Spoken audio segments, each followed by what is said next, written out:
ನಮಸ್ತೆ, ಎಲ್ಲರೂ ಹೇಗಿದ್ದೀರಾ? ಇದು ಮಂಗಳವಾರದ ವ್ಲಾಗ್ ಆಗಿರುತ್ತೆ. ನಾನು ಈ ದಿನ ಚಿತ್ರಾನ್ನ ಮಾಡಬೇಕು ಅಂತ ಹೇಳಿ ಎಲ್ಲ ರೆಡಿ ಮಾಡ್ಕೊಳ್ತಾ ಇದ್ದೀನಿ. ಹಾಗೆ ಮೊದಲಿಗೆ ನೀರನ್ನು ಕುದಿಸಿ ಪಕ್ಕಕ್ಕಿಟ್ಟು ಈಗ ಕುಕ್ಕರ್ನ ಇಟ್ಟಿದ್ದೀನಿ.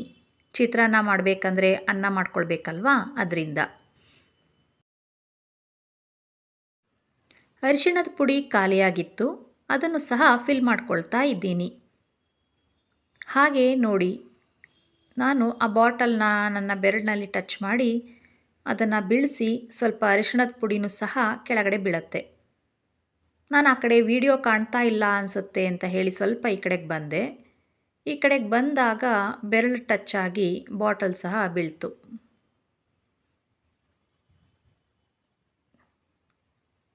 ಹರಿಬರಿಲಿ ಕೆಲಸ ಮಾಡ್ತಾ ಇರ್ತೀವಲ್ವ, ಒಂದಲ್ಲ ಒಂದು ಈ ಥರ ಅನಾಹುತ ಆಗೇ ಆಗತ್ತೆ.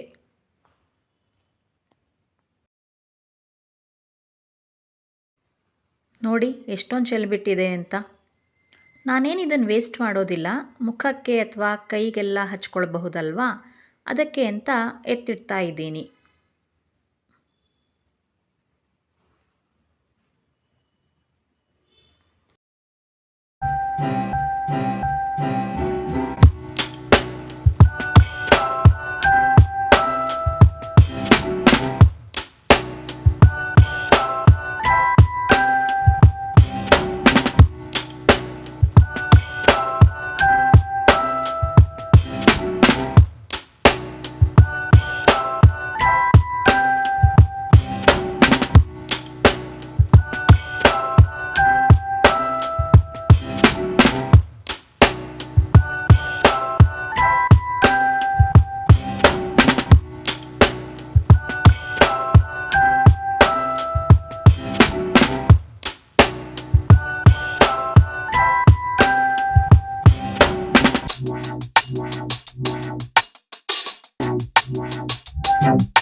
ಈಗ ಕುಕ್ಕರ್ ಸಹ ಕೂಗಾಯಿತು. ಅದನ್ನು ಪಕ್ಕಕ್ಕೆ ಎತ್ತಿಟ್ಟು ಚಿತ್ರಾನ್ನದ ಹುಳಿ ಮಾಡ್ಕೊಳ್ಳೋದಕ್ಕೆ ನಾನು ಒಂದು ಪ್ಯಾನನ್ನು ತೆಗೆದಿಟ್ಟಿದ್ದೀನಿ. ಅದರ ಒಳಗಡೆ ಆಲ್ರೆಡಿ ಎಣ್ಣೆಯನ್ನು ಹಾಕಿದ್ದೀನಿ. ಎಣ್ಣೆ ಬಿಸಿ ಆಯಿತು. ನಂತರ ಸಾಸಿವೆಯನ್ನು ಹಾಕ್ಕೊಳ್ತಾ ಇದ್ದೀನಿ. ಸಾಸಿವೆ ಆ ಕಡೆ ಈ ಕಡೆ ಸಿಡಿಯುತ್ತೆ ಅಂತ ಹೇಳಿ ಒಂದು ತಟ್ಟೆಯನ್ನು ಮುಚ್ಚಿದ್ದಾಯಿತು.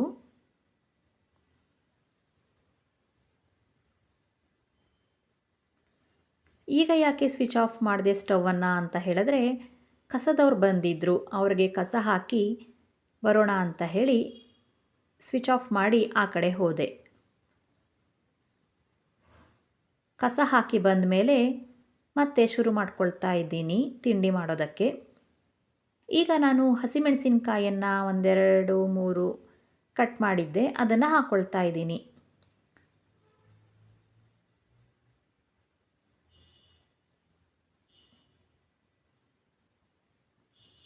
ಈಗ ಸ್ವಲ್ಪ ಜೀರಿಗೆಯನ್ನು ಹಾಕ್ಕೊಂಡಿದ್ದಾಯಿತು.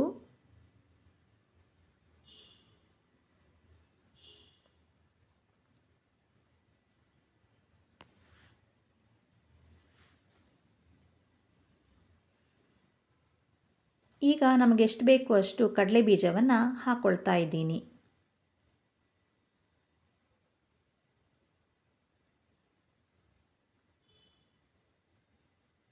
ನಂತರ 3 ಕಡ್ಡಿ ಕರಿಬೇವಿನ ಎಲೆಗಳನ್ನು ಹಾಕ್ಕೊಳ್ತಾ ಇದ್ದೀನಿ.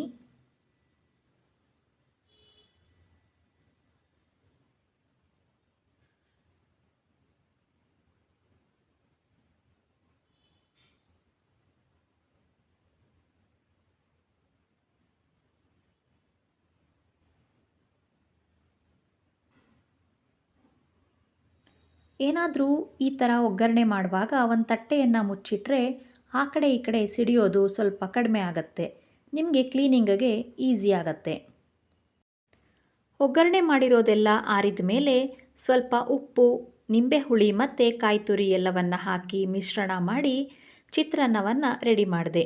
ಚಿಪ್ಸ್ ಜೊತೆ ತುಂಬ ರುಚಿಯಾಗಿತ್ತು. ಚಿತ್ರಾನ್ನ ಅಂದರೆ ಯಾರಿಗಿಷ್ಟ ಇರಲ್ಲ ಹೇಳಿ, ಎಲ್ರಿಗೂ ಇಷ್ಟ ಇರುತ್ತೆ ಅಲ್ವಾ. ಹಾಗೆ ನನ್ನ ಮಗಳಿಗೂ ಸಹ ತುಂಬ ಇಷ್ಟ ಆಗತ್ತೆ. ಈಗ ನನ್ನ ಮಗಳು ಮತ್ತು ನನ್ನ ಹಸ್ಬೆಂಡ್ ಅವ್ರವ್ರ ಕೆಲಸಕ್ಕೆ ಅವರು ಹೋದ್ಮೇಲೆ ನನ್ನ ಕೆಲಸ ಶುರು ಆಗತ್ತೆ. ಈಗ ಹೊರಗಡೆ ಬಾಲ್ಕನಿಯಲ್ಲಿ ನಾನು ಗೇಟ್ ಮತ್ತು ರೈಲಿಂಗ್ಸ್ ನೆಲ ಎಲ್ಲವನ್ನು ಒರೆಸಿ ಹೊಸ್ತಿಲಿಗೆ ಒಂದೆರಡು ಹೂವನ್ನು ಇಟ್ಟು ಒಳಗೆ ಬರ್ತೀನಿ. ಹಾಗೆ ಈ ದಿನ ನಾನು ಒಂದು ವಿಷಯದ ಬಗ್ಗೆ ಮಾತಾಡಬೇಕು ಅಂತ ಅಂದ್ಕೊಂಡಿದ್ದೀನಿ. ಸ್ವಲ್ಪ ಅಲ್ಲಲ್ಲೇ ವಿಡಿಯೋ ಬಗ್ಗೆನೂ ಮಾತಾಡೋಣ, ಹಾಗೆ ವಿಷಯದ ಬಗ್ಗೆನೂ ಮಾತಾಡೋಣ. ನೀವು ವಿಡಿಯೋವನ್ನು ನೋಡ್ತಾ ಹೋಗಿ, ಹಾಗೆ ನಾನೇನು ವಿಷಯವನ್ನು ಮಾತಾಡ್ತೀನಿ ಅದನ್ನು ಕೇಳಿಸ್ಕೊಳ್ತಾ ಹೋಗಿ.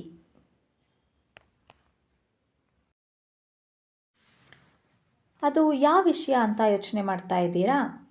ಅದೇ ರೀ, ನಮ್ಮ ಕೈಯಲ್ಲಿರೋ ಮಧ್ಯದ ಬೆರಳಿನ ಬಗ್ಗೆ ಮಾತಾಡಬೇಕು ಅಂತ ಅಂದ್ಕೊಂಡಿದ್ದೀನಿ. ಈಗಂತೂ ಮಧ್ಯದ ಬೆರಳನ್ನು ತೋರಿಸೋದು ಒಂದು ಟ್ರೆಂಡ್ ಆಗಿಬಿಟ್ಟಿದೆ.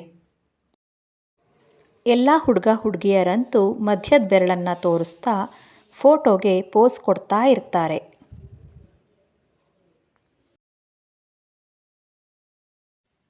ಇದನ್ನು ತೋರಿಸೋದು ಸರಿಯಲ್ಲ, ಕೆಟ್ಟದ್ದು ಅಂತ ಗೊತ್ತಿರುತ್ತೆ. ಆದರೂ ಯಾವುದಾದ್ರೂ ಜಗಳದಲ್ಲಿ ಅಥವಾ ಬೇರೆಯವರ ಮೇಲೆ ಕೋಪ ಬಂದಾಗ, ಹೀಗೆ ಬೇಕೆನ್ನಿಸಿದಾಗಲೆಲ್ಲ ಕೆಲವರು ಈ ಬೆರಳನ್ನು ತೋರಿಸ್ತಾ ಇರ್ತಾರೆ. ಈಗಿನ ಕಾಲದಲ್ಲಿ ಚಿಕ್ಕ ಮಕ್ಕಳೇನು ಕಡಿಮೆಯಲ್ಲ, ಅವರು ಸಹ ತೋರಿಸೋದಕ್ಕೆ ರೂಢಿ ಮಾಡ್ಕೊಂಡ್ಬಿಟ್ಟಿದ್ದಾರೆ. ಈಗ ವಿಡಿಯೋಗೆ ಬರೋಣ. ನೋಡಿ, ಹೊರಗಡೆ ಎಲ್ಲ ಒರೆಸಿದ್ದಾದಮೇಲೆ ಹೊಸ್ತಿಲಿಗೆ ಒಂದೆರಡು ಹೂವನ್ನು ಇಟ್ಟು ಒಳಗೆ ಬಂದು, ಹಾಗೆ ನಾನು ಮೇಲೆ ಬಂದೆ ರೂಮನ್ನು ಕ್ಲೀನ್ ಮಾಡ್ಕೊಳ್ಳೋಣ ಅಂತ ಹೇಳಿ. ಹಾಗೆ ನಮ್ಮ ಬೆಡ್ ಕವರನ್ನು ತೆಗೆದುಬಿಟ್ಟು ಎಲ್ಲವನ್ನು ಒದ್ರಿಕೊಂಡು ಈಗ ಬೇರೆ ಬೆಡ್ಶೀಟನ್ನು ಹಾಕ್ತಾ ಇದ್ದೀನಿ. ಇದು ಎಲಾಸ್ಟಿಕ್ ಬೆಡ್ಶೀಟ್ ಆಗಿರುತ್ತೆ, ತುಂಬ ಫಿಟ್ಟಾಗಿ ಕೂತ್ಕೊಳ್ಳುತ್ತೆ. ಏನೇ ಮಾಡಿದ್ರೂ ಇದಂತೂ ಆ ಕಡೆ ಈ ಕಡೆ ಜರುಗೋದೇ ಇಲ್ಲ.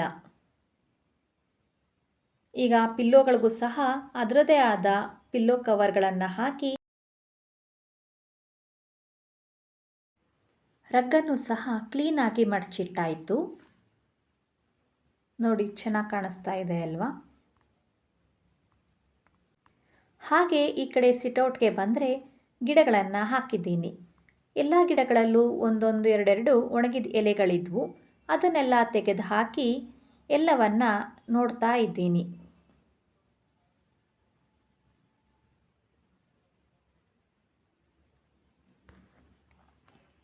ಮತ್ತು ಈಗ ಬಿಸಿಲಿಲ್ಲದ ಕಾರಣ ಗಿಡಗಳಂತೂ ಬಾಡಿರೋದೇ ಇಲ್ಲ. ಸ್ವಲ್ಪ ಸ್ವಲ್ಪ ನೀರು ಹಾಕಿದರೂ ಸಾಕಾಗತ್ತೆ.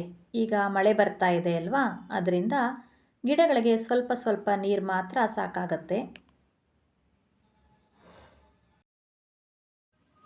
ಹಾಗೆ ಪಕ್ಕದಲ್ಲಿ ಮನೆ ಕಟ್ತಾ ಇರೋದ್ರಿಂದ ಅವರು ಕ್ಯೂರಿಂಗ್ ಆಗಲಿ ಅಂತ ಹೇಳಿ ಅಲ್ಲಲ್ಲೇ ನೀರು ಹಾಕ್ತಾ ಇರೋದು. ನಮ್ಮ ಮನೆ ಕಡೆಗೆ ಸ್ವಲ್ಪ ಚೆಲ್ಲಿರುತ್ತೆ, ಅದನ್ನು ಸಹ ಕ್ಲೀನ್ ಮಾಡ್ಕೊಳ್ಳೋಣ ಅಂತ ಹೇಳಿ ಮೇಲೆ ಬಂದಿದ್ದೀನಿ.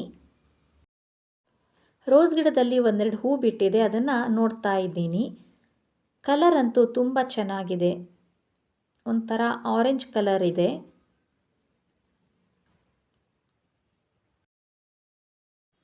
ಹಾಗೆ ಈ ಗಿಡದ ಜೊತೆಗೆ ನಾವು ಇನ್ನೊಂದು ವೆಲ್ವೆಟ್ ರೆಡ್ ರೋಸ್ ಪ್ಲ್ಯಾಂಟ್ ತಂದಿದ್ವಿ.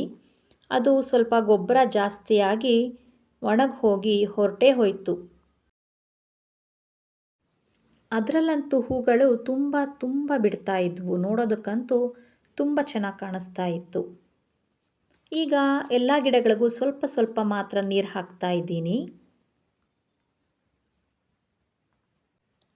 ಈಗ ವಿಷಯಕ್ಕೆ ಬಂದುಬಿಡೋಣ, ವಿಡಿಯೋ ಬಗ್ಗೆ ಆಮೇಲೆ ಮಾತಾಡೋಣ. ನಾನು ಮೊನ್ನೆ ತಾನೇ ಫೋನ್ನಲ್ಲಿ ನೋಡಿದೆ, ಸ್ಕೂಲ್ ಮಕ್ಕಳು ಒಂದು ಆಟೋದಲ್ಲಿ ಹೋಗ್ತಾ ಇರ್ತಾರೆ.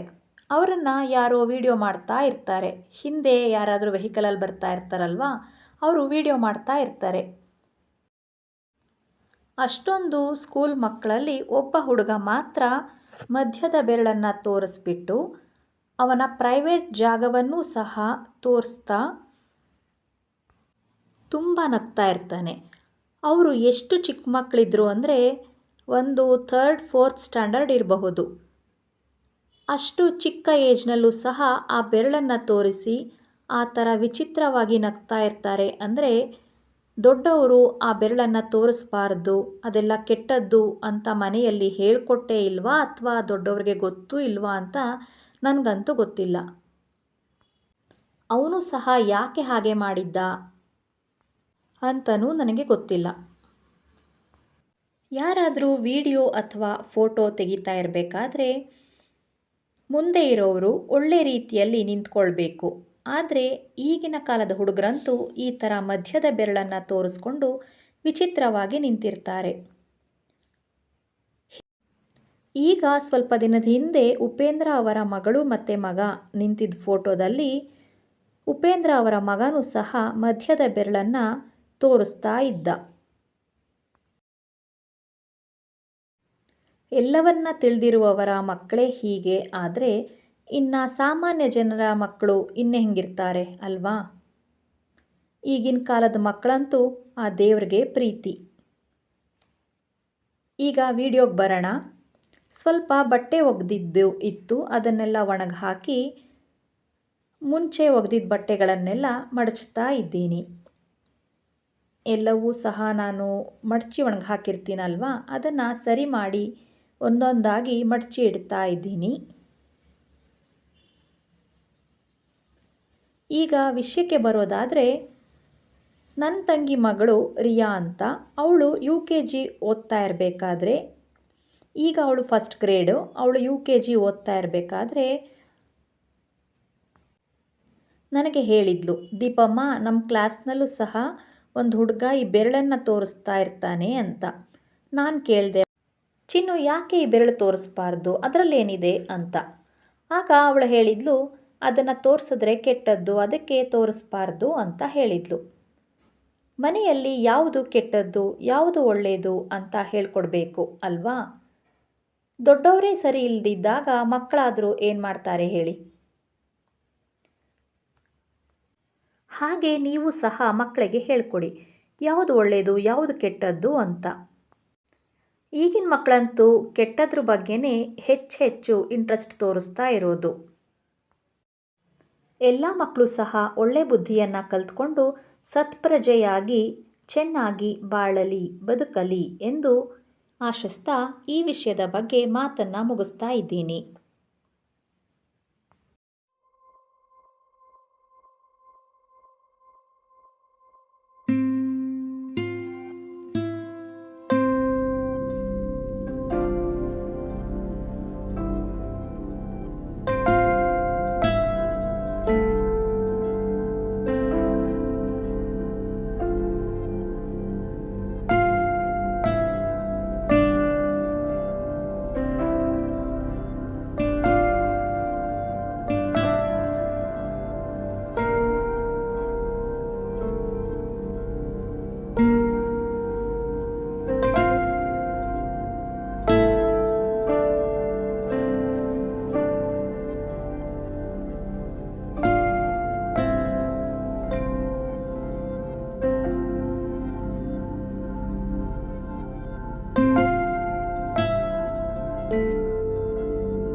ಈಗ ಬಟ್ಟೆಯನ್ನೆಲ್ಲ ಮಡಚಿದ ಮೇಲೆ ಅದದ ಜಾಗಕ್ಕೆ ಅದನ್ನು ಇಟ್ಬಿಟ್ಟು ನಾನು ಮಧ್ಯಾಹ್ನದ ಊಟಕ್ಕೆ ಬಂದೆ.